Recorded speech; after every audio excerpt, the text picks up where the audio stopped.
Hello everyone, welcome back to the channel. Marco Collective Gamer 77 here, and today we'll be doing an overview of the Threezero Blitzwing Premium Scale Highly Collectible Figure from Threezero. This is of course from the Bumblebee movie, and personally I picked this up because he is one of the seekers from the Bumblebee movie, but his colorings and markings really made him look like Starscream, which I really thought he was until of course watching the movie, and I could see why they didn't name him Starscream. As you can see here, there's the outside packaging as how they're coming out in the brown shipper box. Finally, it came out. This is ordered almost 2 years ago to the date, but of course, with the pandemic, things kind of slowed down when it came to shipping. And there's the inner box and the cover itself. I do miss the old style of the premium scale packaging, but however, these ones are a lot easier to slide the figure in and out of. The figure itself is wrapped very well, and of course, encased in plastic. As you can see here, the figure looks very well done, all shrouded and wrapped. A lot of different accessories that you do have to put together, which I do recommend taking a look at the instruction manual for some of the pieces. The little rubber tires there are rubber. It does have a die cast skeleton body, which adds a good heft to the figure itself. Everything else is pretty much plastic. There are some other die cast pieces, but primarily a plastic model. There's still a good weight to it. But considering the size, the Bumblebee figure premium scale actually I think has a bit more die cast in this figure, at least from what can easily be seen and felt. Of course, with Threezero, everything is meticulous as far as the paint, the articulation. Here you can take a look at the fingers, and like all their other robot or machine figures, they do kind of flex in and out, and you can bend the fingers. Close up of the cockpit, again, very well painted, very well designed. Just I can't even imagine all the work it took to get the figure together. Here is the manual, which shows kind of all the different parts that you would need to be placed in and kind of pieced together and how to do it. Close up of the head, which is very, very well painted. I think it is a little tiny. There's of course the head articulation itself, pretty moves pretty freely. I think it needs to be just a little bit bigger compared to the rest of the body. He does have a smaller head than Bumblebee. And then the articulation for the arms itself, as far as how high you could raise them, and I'll show it here in this video. Of course, different pieces of the torso itself does move. You can move the wings back a little bit, so you can get some decent dynamic poses from him. There's of course they are ratcheted joints, so you can get at least a decent range of motion. Not as much motion when it comes to the elbows. It doesn't bend all the way in, but of course it does still swivel. There is no forearm swivel. The hand, of course, does rotate. And of course, the fingers, as I showed earlier, does open and close. And there we go, another shot from the side. And here's the legs, as far as how far back you can actually bend. And it does also have an ankle pivot as well. I wish the knee joints were a little stiffer, to be honest.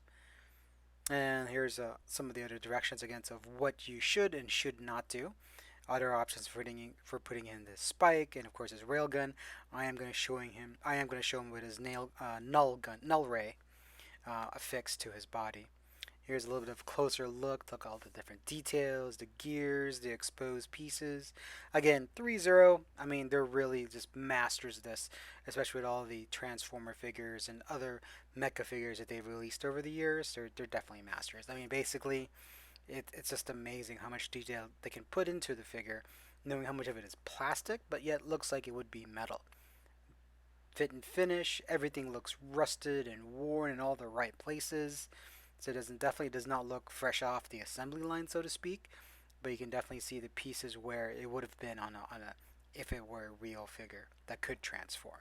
This, of course, does not transform, and that is fine by me. Nice little Easter egg for those that have seen the movie. That missile is magnetic, and there's actually a portion on the cockpit where it does affix. I accidentally dropped it here in the video, but here we go. Found the right spot. As you can see there, it affixes right there. It's a nice little Easter egg, and I'm really surprised they added it. They didn't have to, but I'm glad they did.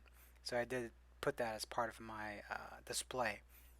He looks amazing, and again, I pretty much picked him up because for me, that this is the Starscream, how he would look in the Bumblebee universe. Unfortunately, of course, they called it Blitzwing, but for obvious reasons, and if you saw the movie, you know why they probably didn't call him Starscream. But as far as the design, looks amazing. I actually wouldn't even mind if Threezero released a Thundercracker and Skywarp. I only pretty much picked up the premium scale because I collect mostly the premium scale figures. They're the ones that came out first. However, you would not do yourself a disservice by picking the more smaller DLX sizes. The cost is a bit better. It's about half the price to almost a third of the price. And it's the same quality. Of course, there are some details that you can see in a larger figure. This, of course, is the premium scale, so it is much larger than the other piece.